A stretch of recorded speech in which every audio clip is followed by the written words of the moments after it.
A simple secretary speaks Mandarin on the phone.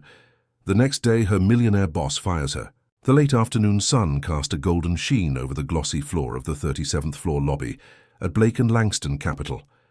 Through the floor-to-ceiling windows, the New York skyline shimmered, a breathtaking view that went unnoticed by the employees too busy chasing deadlines. Phones rang in short bursts, keyboards clicked like tiny drums. And in the midst of it all sat Lily Thompson, perfectly still behind her reception desk. To most people in the office, Lily was just the secretary. Quiet, pretty, efficient. She never shared too much, never ran late, and never asked for help. Her chestnut hair was always tied back neatly, her outfits modest but tasteful, and her eyes, though lovely, rarely met anyone else's for too long. She was the kind of person you might thank for scheduling a meeting, but forget about 2 minutes later, and that's how Lily preferred it. But on that particular day, something cracked the rhythm of her usual routine. At exactly 4:12 p.m., Lily answered a call on her personal cell phone. She looked at the screen for a moment, her brows tightening slightly before she stood up and moved toward the far corner of the lobby, near the tall plant no one ever watered. With her back to the room, she lowered her voice and began speaking rapidly in Mandarin. Calm at first, then with growing urgency. Ethan Blake had been walking past on his way to the executive elevator. The CEO of Blake & Langston Capital was not the kind of man who went unnoticed. Tall, sharply dressed, with an expression that rarely softened, Ethan commanded every space he entered. He was known for his precision, his drive, and his ruthless commitment to protecting the company. He didn't care for idle chatter, and he certainly didn't tolerate secrets. When he saw Lily with her phone pressed tightly to her ear, speaking a language he didn't understand, in a tone that sounded alarmingly intense, he slowed his steps. She didn't notice him at first. "It's urgent," she said, switching briefly to English. Then she immediately returned to Mandarin, her voice more anxious now. Ethan watched from a few feet away, silent. Then Lily turned and saw him. The moment their eyes met, her words stopped. She froze, then quickly ended the call without another word. Her face flushed, her posture stiffened, and she nodded politely as Ethan walked past her without speaking. He said nothing, but something in his eyes had changed. By 9 a.m. the next morning, Lily was gone. No explanation, no meeting, no opportunity to explain. She had been let go with a cold, impersonal email from Human Resources. Her badge access was revoked. Her company email was deactivated. Her belongings were boxed by a third-party assistant and delivered to the front desk. Just like that, she had vanished from the company. Ethan had made the call himself. He didn't involve anyone else. No investigation. No questions. Just a quiet order. Terminate her immediately. He couldn't afford to take risks. A secretary speaking in a foreign language on company time, looking panicked. It was a red flag he couldn't ignore. There were too many sensitive projects, too many clients who trusted them with confidential information. One leak could destroy everything. But what Ethan didn't anticipate, what he didn't understand at first, was the silence that followed. There was no angry email, no tearful confrontation, no appeal. Lily didn't try to defend herself. She didn't even request a reference. She was just gone. And that unsettled him more than he liked to admit. 3 days passed, then 4, then a week. Ethan tried to focus on work, tried to forget the expression on her face when she saw him, shock, embarrassment, fear. He reviewed reports, led board meetings, negotiated deals worth millions. But his mind kept drifting back to that moment in the lobby. Her voice, that strange urgency, that abrupt silence when she saw him. He started checking her employee file again late one night. He didn't know why. No red flags, no disciplinary issues, excellent performance reviews. Punctual, discreet, hard-working. She had joined the company 2 years ago, had hardly ever taken a sick day, and had never once been the subject of any complaint. Still, the memory of her voice on the phone lingered, and the more Ethan thought about it, the less sure he was. He brought in the IT team to quietly check her computer. Nothing. No unauthorized access. No suspicious emails. No downloads or transfers. She had been clean. Almost too clean. Ethan began losing sleep. It wasn't just about protecting the company anymore. It was something deeper, something he didn't want to name yet. Regret, maybe. Or guilt. Or curiosity. Who was Lily Thompson, really? And what was so important that she had risked her job that day? Lily, meanwhile, was back in her tiny apartment in Brooklyn, jobless, worried, and exhausted. Her mother's medical bills were piling up again, and the child she had been speaking about on the phone, little May, was still waiting for an answer Lily didn't have. She hadn't expected to be fired so quickly. She hadn't even imagined Ethan would notice her call, let alone understand anything about it. But when she saw him standing there, his face unreadable, his eyes locked on her, she knew. He had already decided. So she left quietly. She didn't have time to beg for her job. May's situation had been urgent. Lily had already been late with the tuition payment for the school in Nanjing that helped special needs orphans. She had promised the director she would help. That call had been about a legal emergency with immigration paperwork, something only she could handle from this side of the ocean. She was their bridge, their voice. And now she was alone again. No job, no savings. Just her mother's prescriptions, her bills, and a gnawing pain in her chest that wasn't just about money. It was about trust, about how easily it could be broken. Ethan hadn't even asked her why. The conference room on the 39th floor of Blake & Langston Capital was glass-walled and quiet. The skyline of Manhattan spread out beyond it, like a mural of ambition. Inside, Ethan Blake sat with his arms crossed, his eyes fixed on the summary of an acquisition deal projected on the screen. But he wasn't listening. His mind was somewhere else, somewhere quieter, somewhere with a voice. It had been 6 days since Lily Thompson was dismissed, since the call, since that look in her eyes. Ethan had made the decision quickly. Too quickly. When he had walked past her and heard her speaking in Mandarin, his instincts, sharpened by years in cutthroat finance, kicked in. He didn't recognize the words, but he recognized fear, urgency, secrets. He had built his empire by eliminating threats before they surfaced, by trusting his gut before giving anyone the chance to lie. So he didn't ask Lily why she had taken the call. He didn't wait for answers. He fired her. But now, every time he sat in a meeting or reviewed numbers, something else echoed in the back of his mind.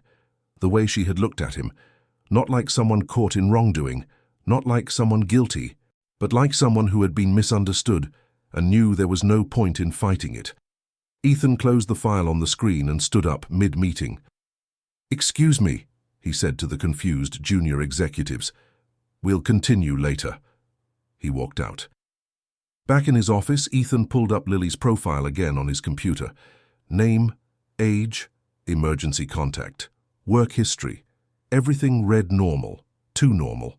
There were no flags, no gaps, no evidence of anything shady. Her education had been paid partially through scholarships. She'd interned at a non-profit during college. Fluent in Mandarin, it said, volunteered abroad. It was there, in that line, that something shifted in his chest. He stared at the word. Volunteered, not studied, not traveled, not vacationed. Volunteered. Meanwhile, across the East River, Lily stood in the checkout line of a crowded pharmacy in Brooklyn.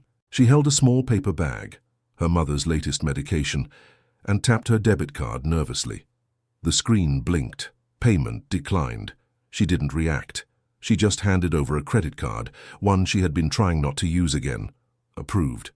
She took the bag, thanked the clerk, and walked out into the cold wind. It wasn't just the job she missed. It was the rhythm, the structure, the chance to pretend that everything in her life was manageable. The morning spent walking past the security desk, coffee in hand. The quiet evenings finishing reports alone. Even the occasional nod from Ethan Blake himself, brief but strangely grounding. Now the silence of her apartment swallowed her whole. She hadn't told her mother about the firing. She couldn't. Her mother had enough to worry about: lung treatments, bills, the fear that Lily was sacrificing too much. So Lily smiled when they spoke, said she was just taking a break, that work had been stressful and she needed a few days off. She lied gently. The kind of lie you tell someone you love so they can sleep at night. But Lily wasn't sleeping. Back at the office, Ethan began making subtle inquiries. He called a private investigator, not to dig up dirt, but to confirm whether Lily had any connections to rival firms, any evidence that she might have been leaking information. The results came in within 48 hours. Nothing, not a single sign of betrayal. Still, Ethan didn't know how to feel. Relief? Or something closer to shame?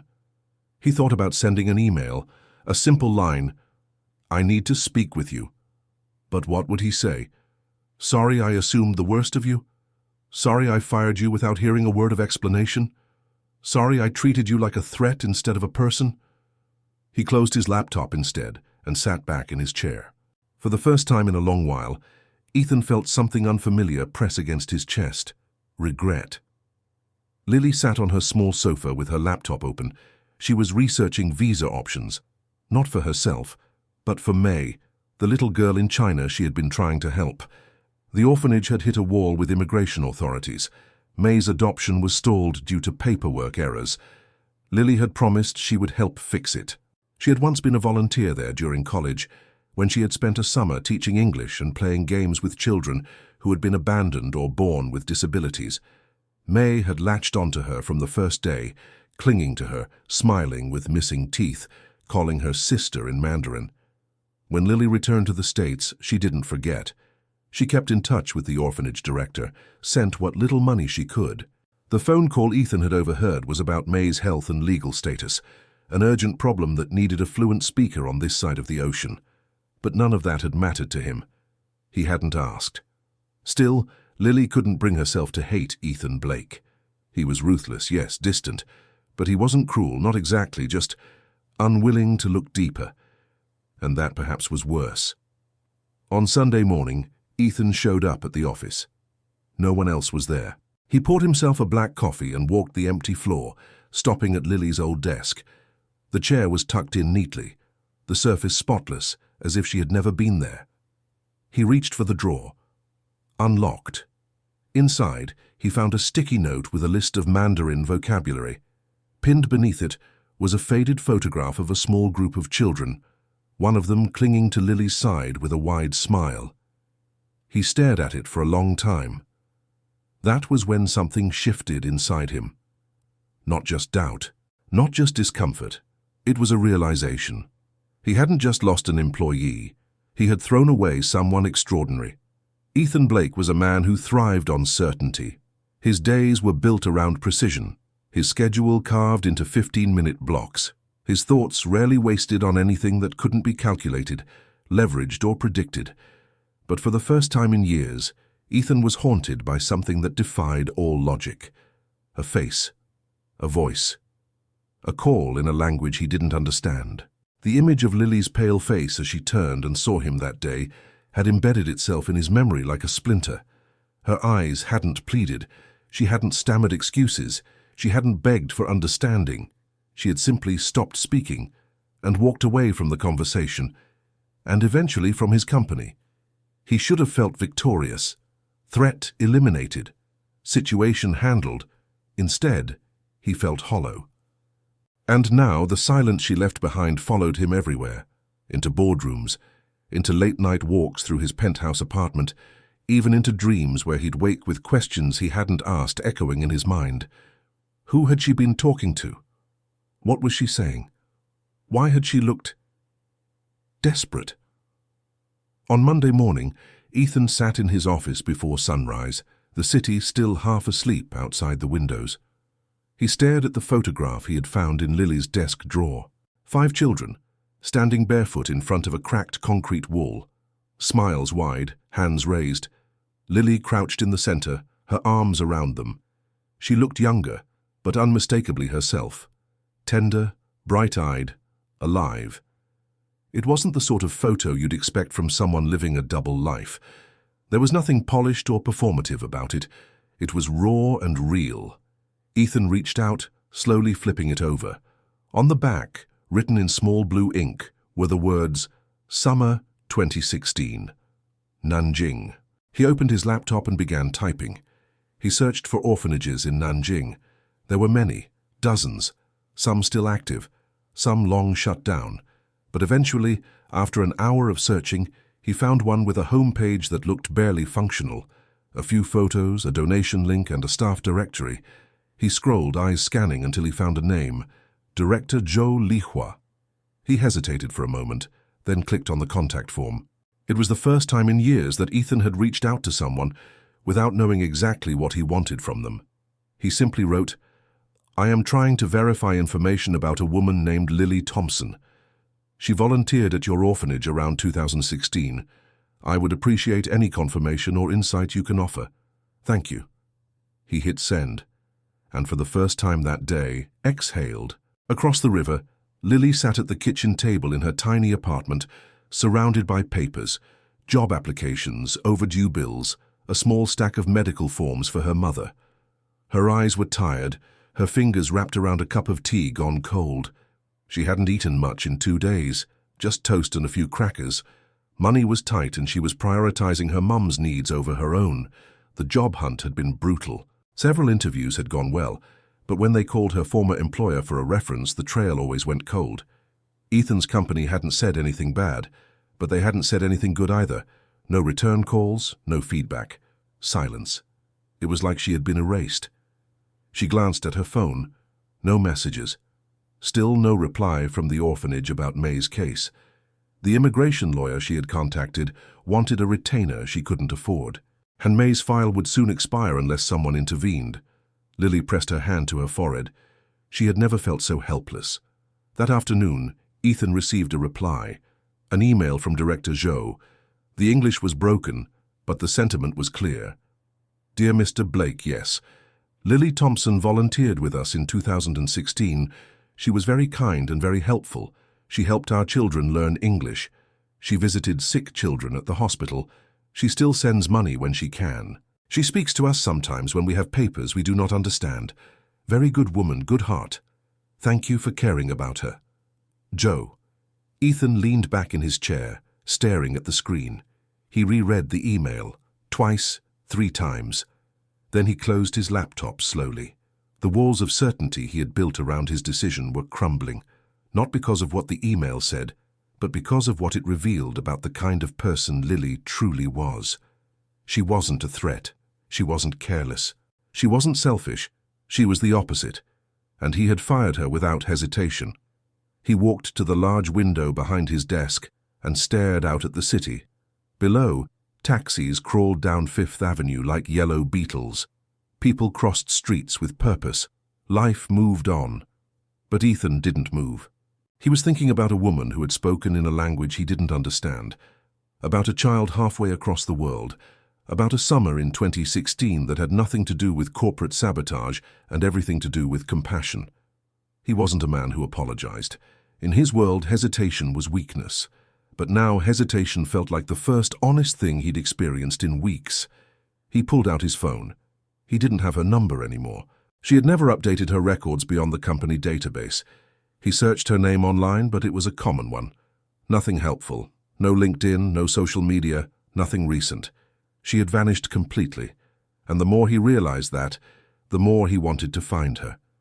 Not for damage control, not for answers, but because somewhere between her silence and his suspicion, something real had been lost. And for the first time in years, Ethan Blake wanted to make it right. Rain struck the city in sharp diagonal lines, the kind that blurred glass and muted car horns into a single grey hum. Ethan Blake sat in the back seat of his black town car, staring blankly out the window as they crawled through downtown traffic. He hadn't spoken much to his driver in the past hour. In truth, he hadn't said much to anyone lately. His thoughts were fixed on one person: Lily Thompson. The name no longer brought with it the sense of threat or unease it once had. Now it stirred something far more unsettling: remorse. A tight, persistent ache beneath his ribs that wouldn't go away, no matter how many meetings he took or hours he spent trying to bury it under spreadsheets and strategy. He had failed her. Not because she made a mistake, but because he had. He had misjudged her, and in doing so, he had punished someone whose only crime had been compassion. The email from the orphanage director had hit him harder than he expected. Lily hadn't just volunteered there, she had stayed connected, sent money, translated documents, helped navigate legal systems across oceans.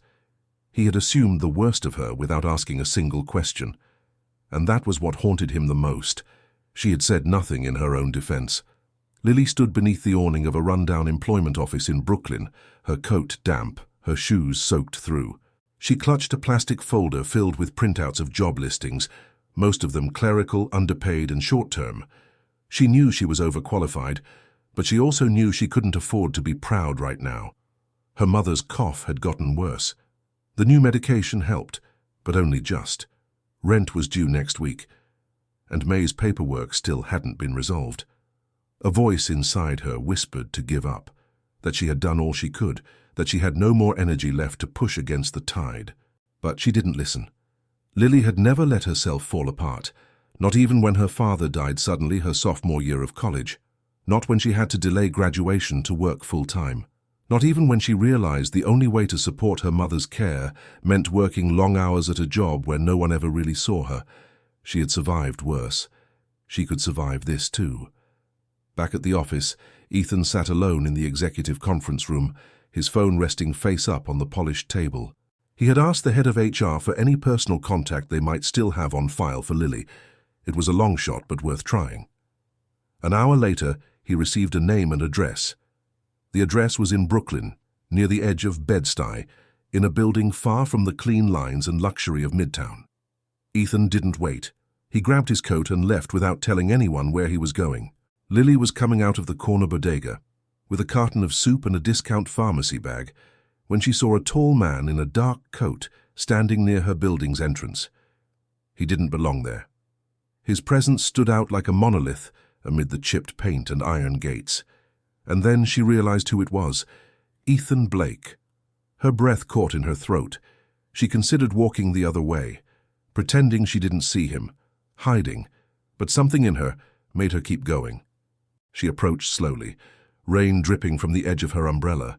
He looked up when she was only a few feet away, his expression unreadable, but softer than she remembered. "Lily," he said, his voice low, almost cautious. She didn't answer. She simply waited. "I know I shouldn't be here," he continued, "but I needed to speak to you." Still, she said nothing. Her silence made the moment stretch like a tightrope between them. "I found out the truth," Ethan said finally. "About the orphanage. About the phone call." Lily blinked once and something flickered across her face. Surprise, maybe, or something like pain. "I was wrong," he said, each word heavy. "So wrong." She looked away, her gaze settling on a crack in the sidewalk. "I didn't expect you to find out," she said softly. "I didn't give you a chance to explain," he replied. "I assumed the worst. And that's on me." Lily nodded once. Not in agreement exactly, but in recognition. Ethan took a small step closer, not daring to bridge the gap entirely. "I read the letter from Director Joe. I saw the picture in your desk. I know now what you were doing that day. And I've never regretted something more than the way I handled it." The rain whispered against her umbrella. She looked up at him then, her eyes glassy with something unshed. "I lost everything that day," she said, her voice calm but tremulous. "And you didn't even ask me why." "I know," he said. "And I'm sorry. Truly." A long silence passed between them. Then quietly Lily asked, "Why now?" Ethan hesitated. "Because I haven't been able to forget. I thought firing you would fix a problem, but all it did was expose one in me." She didn't speak. He continued, "You were trying to help someone. You were trying to save a child, and I saw you as a liability. That's something I'll carry with me for a long time." Her lips parted, but no words came. He added, "Let me help now. With May. With anything." She shook her head slowly. "It's not about money." "I know," he said.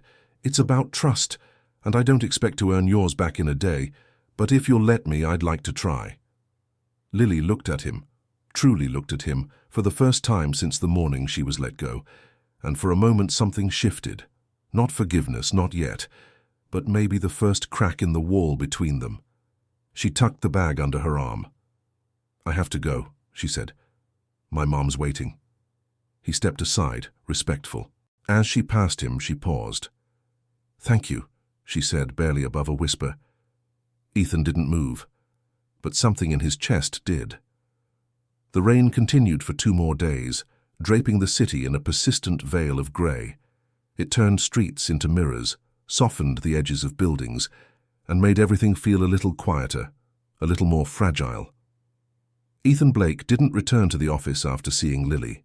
He told his assistant to clear his schedule and left his penthouse that morning with only one goal in mind: to help fix what he had broken. He had built his fortune by making fast decisions, cutting losses, and never looking back. But for the first time, he didn't want to move on. He wanted to make amends. And he wasn't sure how. Lily sat on the edge of her mother's hospital bed, carefully folding a blanket over her frail legs. The room was small but clean, filled with the sterile smell of disinfectant and the soft beep of a nearby monitor. "Are you eating enough?" her mother asked, her voice raspy but alert. Lily nodded. "Yes, Mom. I'm fine." Her mother reached out, placing a bony hand over hers. "You always say that," she whispered, smiling gently. "Even when you're not." Lily smiled back, the corners of her eyes tightening. "I'm okay," she said again, softer. "I promise." But it wasn't entirely true. She had felt shaken since the moment she saw Ethan outside her apartment. Not because of anger, but because something in him had looked different, humbled, real. He had apologized, and more than that, he had cared enough to seek the truth. That was what unsettled her the most, because when she looked into his eyes that day, she didn't see the cold, calculating man she had once worked for. She saw someone who had been carrying the weight of his decision, and maybe in someone she wasn't ready to hate. 2 days later, a courier knocked on her door. She opened it cautiously to find a thick envelope with no return address. Inside was a letter written in Ethan's handwriting, neat, deliberate, without the cold polish of corporate language. "Lily, I wanted to say everything clearly, without asking you to give anything in return. I've spent a long time surrounded by people who protect the company's interests, but not always what's right. I failed you, not just as your boss, but as a human being. You were doing something remarkable, selfless, and I treated it like a threat. That mistake is mine to own, and I will, but I'd like to help now. I've already spoken to an immigration lawyer who specializes in humanitarian cases. He's willing to work on May's case pro bono, under my sponsorship. If you're open to it, I'd like to meet. Not to apologize again, but to listen." Ethan Lily read it twice, then once more. She didn't cry, but she felt something break open inside her. A release, a letting go. Not of the pain, but of the weight she'd been carrying alone. They met at a small cafe near the hospital 3 days later, the kind of place with scratched tables and mismatched mugs. She arrived first, unsure if she would regret coming. When Ethan walked in, he wasn't in a suit. He wore a dark grey sweater and a weathered coat, and something about him looked less polished, more real. He approached her table slowly. "Hi," he said, voice soft. "Hi," she replied. He didn't sit until she gestured to the seat across from her. For a few moments, they said nothing. Just the soft clatter of dishes and the distant sound of traffic filled the space between them. Then Ethan spoke. "I read every word in May's file," he said. "I spoke to Director Joe again. They told me how much you've done over the years, quietly, consistently. I didn't know how to process it." Lily nodded. "It's not something I talk about. Most people don't really care." "I care," he said, and she believed him. They talked for almost an hour. About May, about the non-profit Ethan had arranged to help with the legal work, about the money Lily had sent over the years, little by little without telling anyone, about the child she had almost adopted herself once. But eventually the conversation slowed, and Ethan, hesitantly, said the thing he had been holding back. "I've been thinking about you, more than I should admit." Lily's fingers tightened around her mug. "I don't expect anything," he continued quickly, "but I needed you to know, not because of guilt, not because I'm trying to fix something, but because I see you differently now." She didn't respond immediately. Then she said, "I never expected an apology. Not from someone like you." "I didn't expect to give one," he admitted. "But meeting you, really meeting you, has made me question everything I thought I understood about people." Her expression softened. "I don't know what this is, Ethan," she said carefully, "but I know you've changed. That matters." He looked at her then, truly looked at her, and for the first time since she had walked away from the firm, he felt something begin again, not because it was owed, not because it was easy, but because it was real. Later that week, the lawyer Ethan had hired confirmed the good news. May's case had been reopened, with expedited review thanks to the backing of a US-based firm and new supporting documentation. It wasn't over yet, but it was finally moving. Lily stood outside the courthouse with Ethan beside her, both holding coffees. The air was cold but not unpleasant, the kind of morning that made the city feel fresh. She turned to him. "Thank you," she said. He smiled slightly. "I should have done it sooner." She looked at him for a long time, the weight of everything they'd been through hanging in the stillness. "Maybe it had to happen this way," she said. He nodded slowly. "Maybe." The courtroom was quiet. Not the kind of silence that made you nervous, but the kind that demanded respect. Ethan sat on the wooden bench beside Lily, both dressed modestly and calm, but inwardly brimming with a hope neither of them dared name out loud. Today was the hearing. Months of effort had brought them here, legal documents translated, testimonies gathered, sponsorships filed. What once seemed like an impossible wall had slowly become a doorway.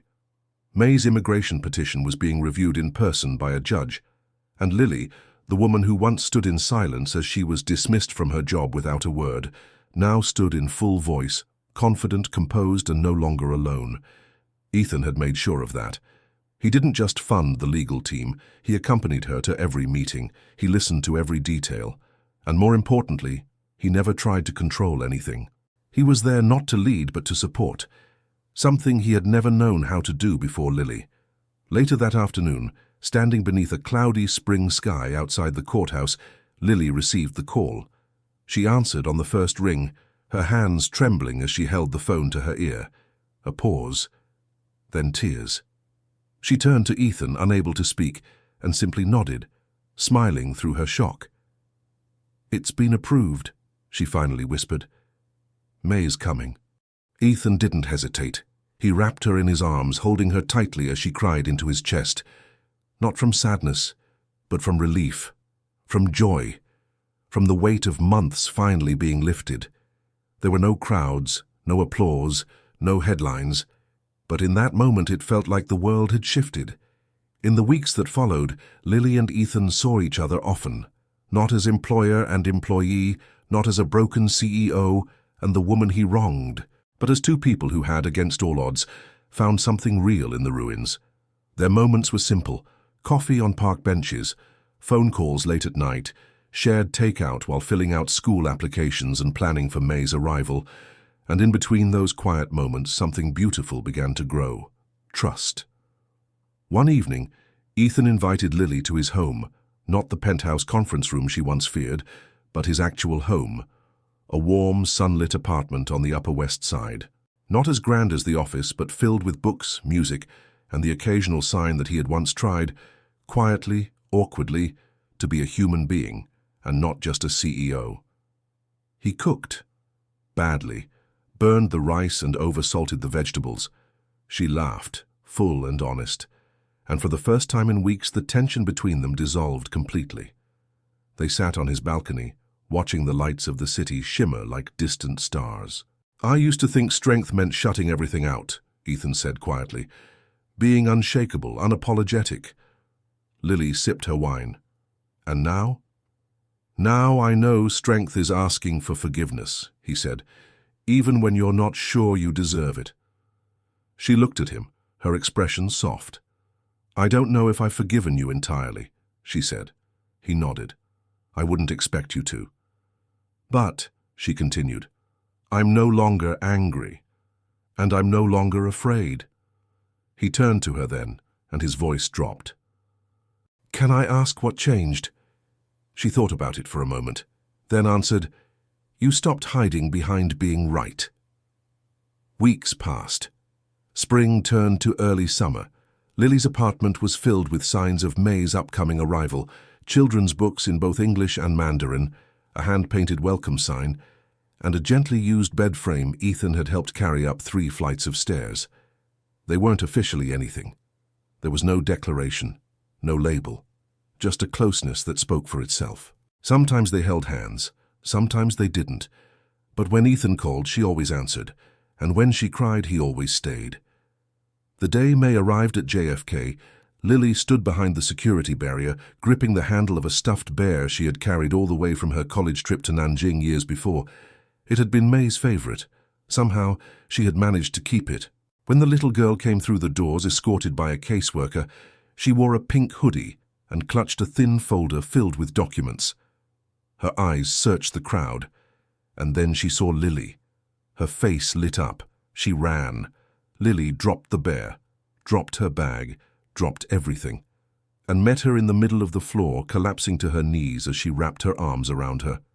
May clung to her like she had years ago, only now they were no longer separated by oceans, paperwork, or silence. Ethan stood a few feet behind, watching quietly.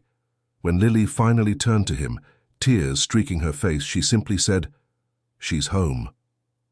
That night, after May had fallen asleep, curled beside her on the couch, Lily walked Ethan to the door. She paused in the hallway, her hand resting on the frame. I've spent so much time being cautious, she said, afraid to let anyone close. Ethan nodded. Me too. She looked up at him, eyes shining. But I'm tired of fear. And I think I'm ready to start trusting again. He stepped closer. Does that mean... She silenced him with a smile. It means, she said softly, that if you're willing to keep showing up, not with grand gestures, not with apologies, but with honesty, then maybe there's a place for you, for us. A pause. And maybe, she added, for love. Ethan reached for her hand. Then I'll keep showing up, every day. And as the night settled around them, 2 people who once stood on opposite sides of misunderstanding finally found each other in the simplest language of all, forgiveness, and the promise of something more. If you've made it this far, leave a rating from 0 to 10 for the story in the comments, and share your thoughts about it.